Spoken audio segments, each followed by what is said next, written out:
All right, so we are going to work on our adductors.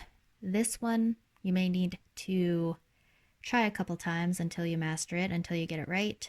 It is a little bit awkward because the adductors are on in your inner thighs, in the groin area, and at a little bit of a weird angle. So what I like to try to do is get the foam roller and put it at a 45-degree angle from where your hips would be. And then you're going to, as best as you can, try to release your inner thighs and your adductors. Depending on how tight you are, maybe you do sit at a desk.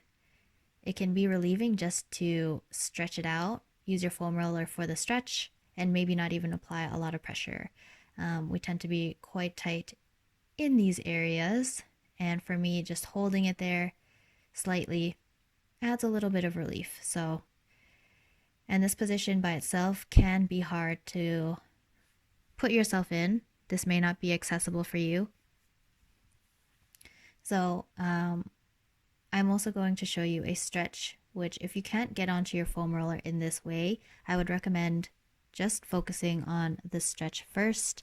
Once you do get a little bit of mobility, then you can try to do the release.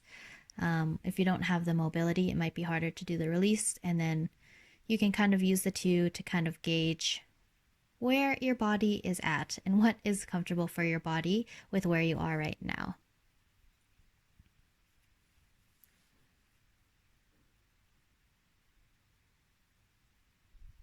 This can also get into a little bit of that inner quad.